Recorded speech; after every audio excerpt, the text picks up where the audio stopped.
Velkommen til jer alle sammen.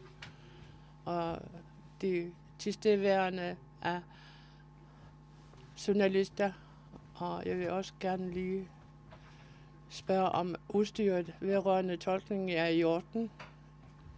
Ja. Tak. Lad os starte.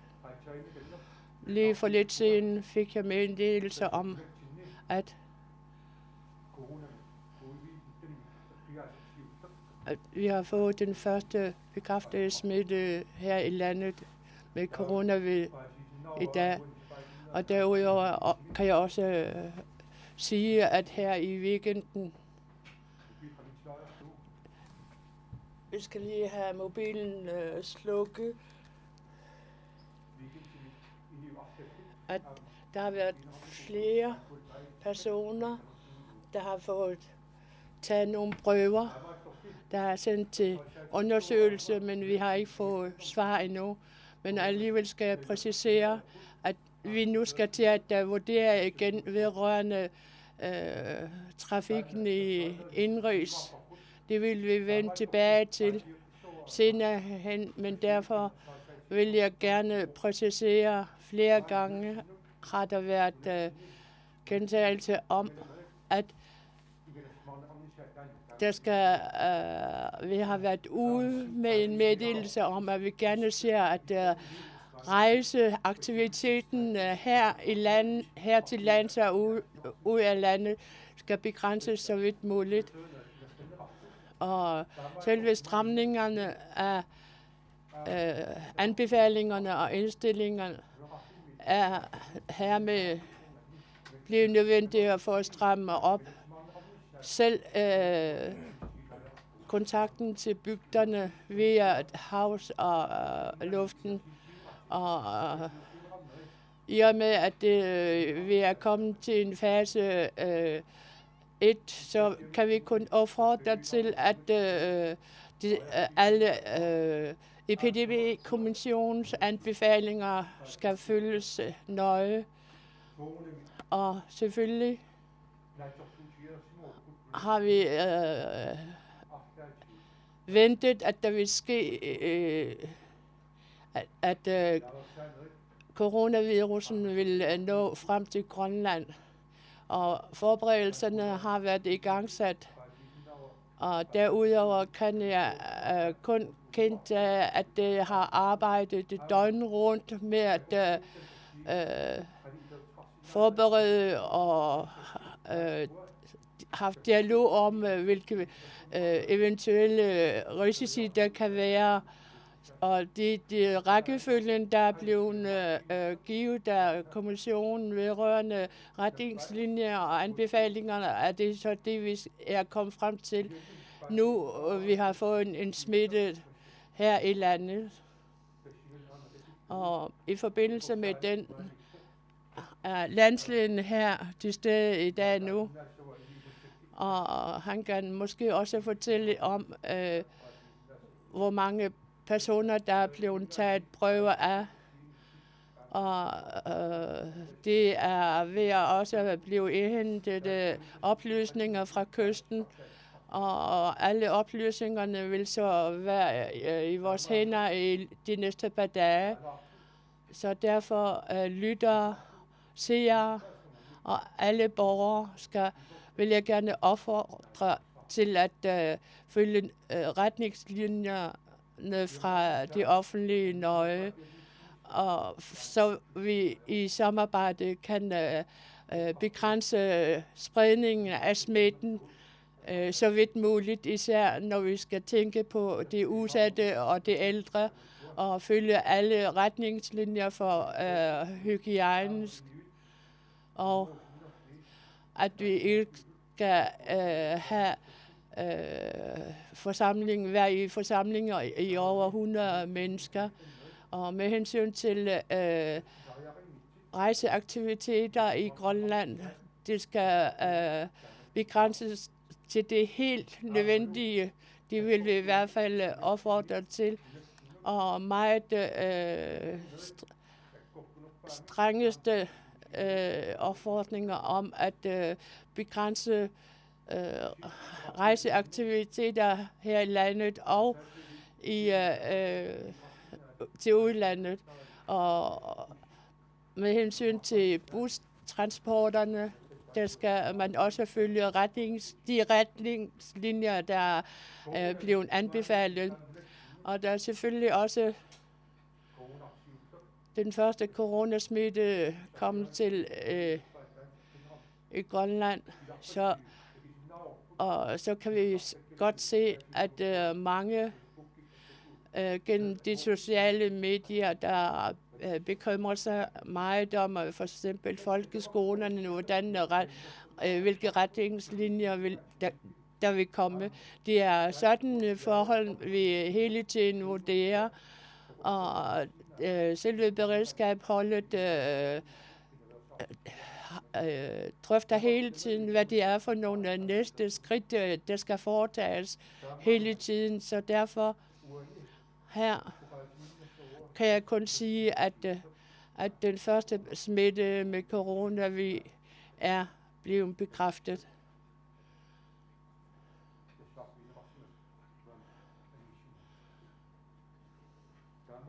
Og derfor er vi nødt til at passe på alle sammen, hver især, og følge alle anbefalinger fra myndighederne.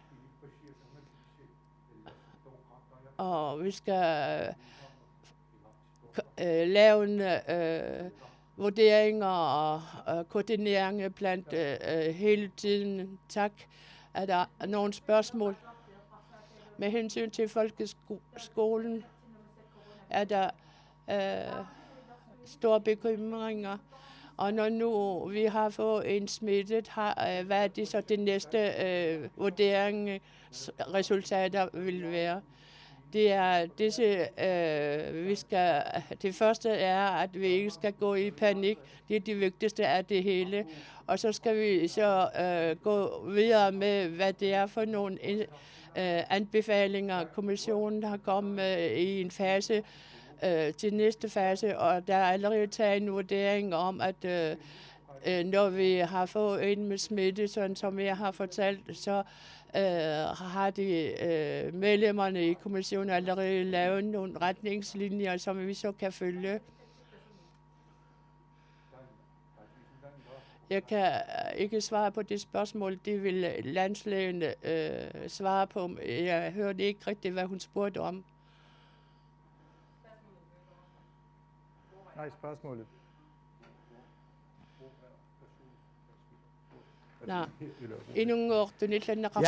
Så kom dagen, hvor, som ganske forventet, hvor vi så det første smittetilfælde. Vi har undersøgt rigtig mange her på det sidste, og vi har undersøgt blandt dem, som vi har anset for at være i størst risiko for at bringe smitten hertil, og derfor er det ikke overraskende, at vi nu finder et smittetilfælde hos en, som har været ude at rejse. Det er fuldstændig som forventeligt. Og når jeg nævner, at det er en, der har været ude at rejse, så er det for at gøre opmærksom på, at vi ikke har noget som helst, der tyder på lokal smittespredning i Grønland. Det vil også være overraskende på det her stadie af epidemien, at vi skulle have lokal spredning. Og jeg ved ikke, om jeg fik nævnt det her i Nuuk, det gør sig gældende, men det betyder også, at i den her situation, som vi har nøje planlagt, der skal vi nu sikre, at vi håndterer den videre forløb på en klog måde. De næste 3 måneder vil der være epidemi i Europa. Det er allerede nu meget sikkert. Det vil sige, at de næste 3 måneder må vi forvente, at Grønland fortsat bliver udsat for en smitterisiko ved, at der kommer yderligere personer ind i Grønland. Derfor skal vi prøve, som Kim siger, at begrænse indrejsen mest muligt for at sikre, at vi får færrest muligt ind.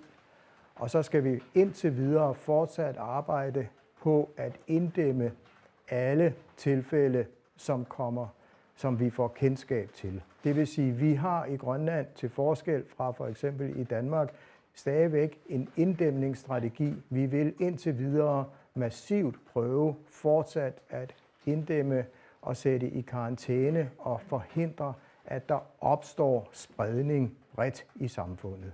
Det er muligt, at vi ikke kan undgå det, men vi kan udskyde det mest muligt, og jo mere tid vi vinder, jo bedre.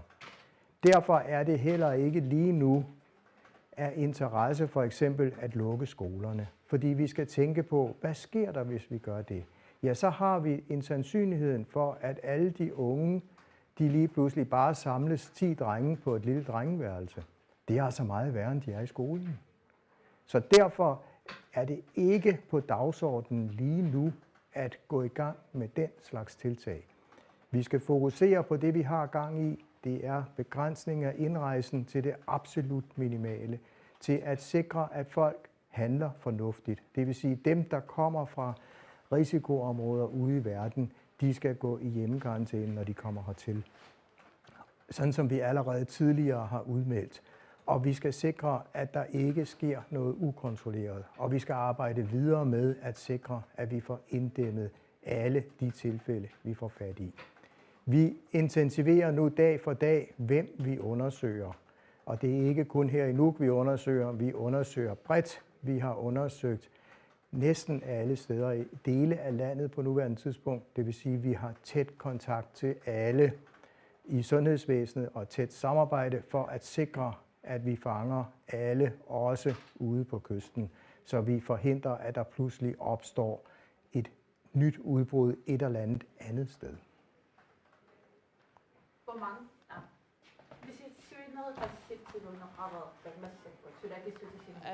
Der blev sendt indtil nu.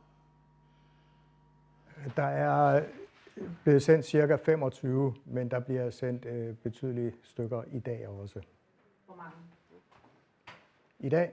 Og dagen er ikke gået endnu, men jeg er blevet ringet op allerede adskillige gange. Altså vi følger det meget, meget tæt, og jeg bliver ringet op hver gang, at man har et mistænkt tilfælde og tager stilling til, om vi skal køre videre med det og undersøge det. I dag vil der utvivlsomt komme 10 ekstra til, vil jeg gætte på. Hvad er det for en profil, den smittede har? Jeg ved godt, du ikke kan sige, hvem det er, men hvor har personen rejst hen, og hvad er det for en profil? Passer det på de der 40? Det passer fuldstændig.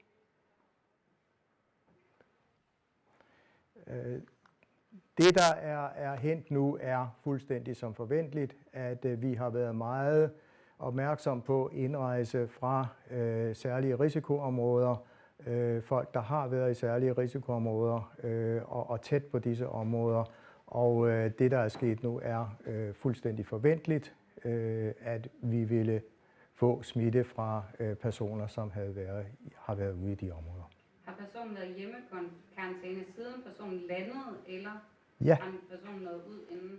Nej, det er nemlig den gode ting, og det er også derfor, jeg siger, at det her det er gået fuldstændig som det skulle. Vores planer har virket. Der er ikke nogen risiko for, at der er i den her sag sket smitte til andre. Det er været fuldstændig inde i de rammer, som det skal være, og det er det, vi opfordrer til, at alle gør, for at vi netop kan forhindre, eller i hvert fald udskyde, at vi får den brede smitte i samfundet. Der er en til dig. Hvor står du? Det blev nævnt lidt, men jeg vil gerne have det uddybet. Vi har fået bekræftet, at der er en smitte. Hvad med den smittedes familie? Bliver det også ramt? Det er sådan så, at den smittedes familie de følger fuldstændig anbefalingerne og var i forvejen i hjemmekarantæne, fordi der var sket undersøgelse. Og det er de selvfølgelig fortsat. Og sandsynligheden for, at der sker spredning i familier, den er ret lav. Men da muligheden absolut foreligger, så skal de selvfølgelig opretholde familiekarantæne de næste 14 dage. Jeg tænker generelt. Når vi ser på hele Grønland, undskyld, Oqaqelau. Blev det mere strammere, det der anbefalinger, eller Skal det være uændret?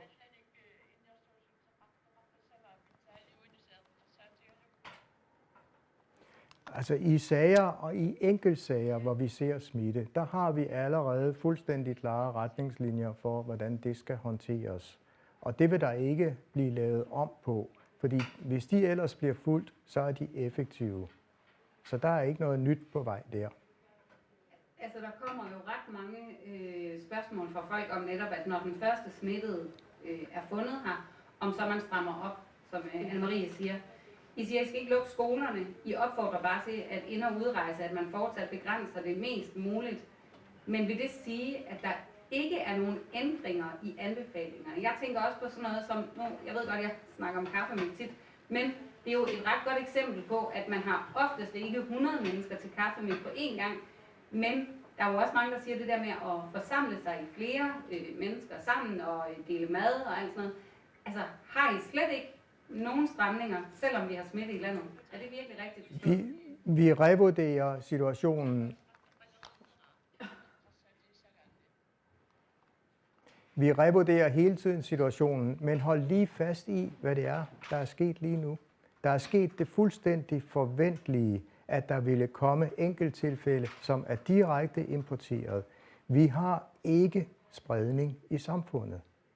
I det øjeblik, at der begynder at komme signaler eller noget, der tyder på, at vi har spredning i samfundet, ja, så er det klart, så må man tage det derfra. Men det, der er sket nu, er ikke var forventeligt, og der er ikke noget anderledes i situationen i går, end der er i dag. Det skal vi altså holde fast i. I Danmark har de indkøbt 3 ekstra testapparater, så man kan teste corona. Altså de har og delt dem ud i landet. Har vi stadigvæk ikke noget på vej herop, så vi kan teste mennesker?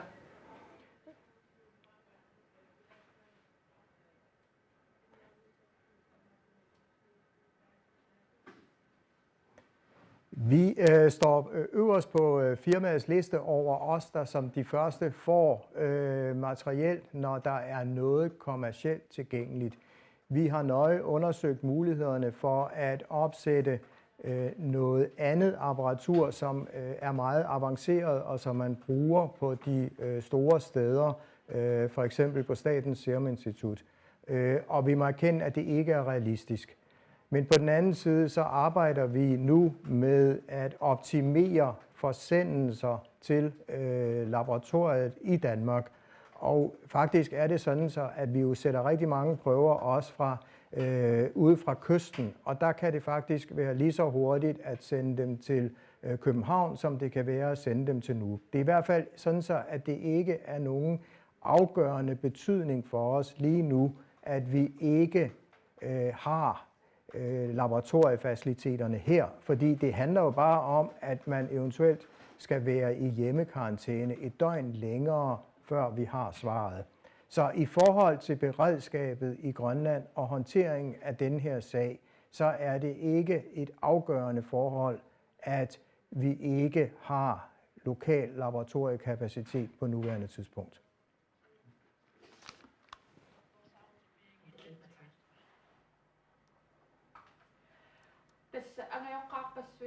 Der er mange forældre, især endnu, at de ikke vil sende deres børn i skole, fordi de er bekymrede for, at det bliver smittet. Hvordan kan I opfordre, komme med nogle anbefalinger til dem? Anbefalingen er helt klart, at indtil der kommer andre retningslinjer, der skal børnene i skole. Fordi hvis vi lader være med det, for det første lærer de ikke noget, og for det andet forebygger vi ikke noget som helst, måske tværtimod, fordi er der noget ikke kendt smitte derude, og de så skoleeleverne samler sig i små grupper andre steder, så er vi meget værre stillet.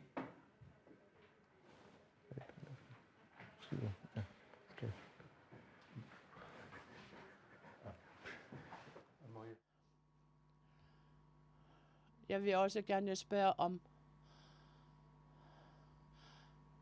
her blev det meddelt, at der skulle ske en pressemeddelelse 10:30 10 minutter over 10. Den meget korte meddelelse om, at der vil være pressemøde, er blevet ikke nået ud til borgerne. Så når I skal indkalde til en pressemøde, kan I så ikke gøre det lidt tidligere. Jeg skal gøre det meget tydeligt, at vi så vidt muligt gerne får alle meddelelserne ud til borgerne så hurtigt som muligt. Så det vil sige, at der vil blive en der skulle have været en pressemøde kl. 13 i dag, men da vi fik en meddelelse om, at der er en der er smittet, og derfor vigtigede vi, at vi så hurtigt som muligt skulle få det ud til samfundet. Og ikke sådan, at det er jo ikke alle, der har Facebook og kan få oplysningerne direkte. Og her skal man forvente, at vi til tider må blive nødt til at komme med sådan en presserende meddelelse om, at nu vi vil holde pressemeddelelser. Og vi vil gøre, hvad vi kan for at holde dem til klokken 13, også til weekenderne. Men når det drejer sig om at kunne få dem ud så hurtigt som muligt, så kan vi indkalde til en tidligere. Er det ikke... Jeg vil gerne lige undskylde, at den der skift, det med, at der kommer for mange hurtige meldinger og svar og spørgsmål for, at tolken kan følge med. Tak. Jeg forsøger at kigge på hende her, Marker, men jeg skal bare lige høre, i forhold til skolerne, hvis vi vender tilbage til dem, så siger jeg, at hvis man lukker dem, så kan man risikere, at børnene samles i private, i selskaber osv. Det kan de jo sådan set også nu, kan man sige. Det handler vel om, at det er forældrene, der skal sørge for, hvordan børnene gør osv. Jeg har også lige hørt, at kommunerne arbejder på planer om, hvordan man kan undervise hjemmefra. Så der er jo nogle af kritikerne siger jo, at hvis man afventer, at der kommer flere smittede, før man gør ekstra tiltag, så kan man ende med at komme bagud af dansen i forhold til at være proaktiv og tage det, før det går rigtig galt, for eksempel ved at lukke ned for rejserne, eller lukke skolerne eller sådan. Hvilke overvejelser gør jeg i forhold til, hvornår det er rigtigt at tage de her nye step? Jeg vil gerne som det første sige det med beredskabskommissionen anbefalinger, når vi tænker på dem. At vi følger nøje deres anbefalinger, men ved nogle af dem er vi lidt strengere end deres anbefalinger, og vi har været ude med en meddelelse om, at vi så vidt muligt skal undgå unødige rejser inden for landet, og det er også det samme fra by til bygder. Alle rejserne, befordringerne der omkring, det skal være begrænset. De forskellige ting, stramninger, det kan man godt sige, at det er nogle stramninger, vi har foretaget os allerede i forgårs. Har vi en udmelding om, at der har været i Danmark og andre lande i godseøjne skal vende hjem. De er næsten kommet hjem alle sammen. Og ud fra dem kan vi også sige, at rejseantallet af passagerer er blevet faldet meget, meget langt ned. Og der skal stramningerne viser også, at for eksempel en fly fra Island, der ellers skulle have haft 16 passagerer, var der kun 2, der fik godkendt deres rejse. Og det er det samme, at en opfordring, som er blevet fulgt af borgerne, det er grund til, at vi gør det, og der til trods for det, så skal vi ikke komme i panik og handle efter anbefalingerne. Der er også en klar udmelding om, at de rejsende udefra, der er kommet hertil, at de skal følge retningslinjerne, og det viser også, at de har gjort det. Og med hensyn til folkeskolen, det gældende faktor, der er i dag, medlemmerne i epidemikommissionen, de er ved at udarbejde anbefalinger. De er i gang med deres vurderinger, og de skal nok komme med en udmelding om, hvilke trin vi skal gå videre til, også når det drejer sig om folkeskolen. Og til allersidst til landslægen. Der er blevet sendt der prøver i dag. Hvornår vil vi få svar på dem? Det vil vi få i morgen. Altså vi får ting sendt ned, og de kommer ned inden midnat, og så kommer der svar i morgen. Og dermed holder vi for denne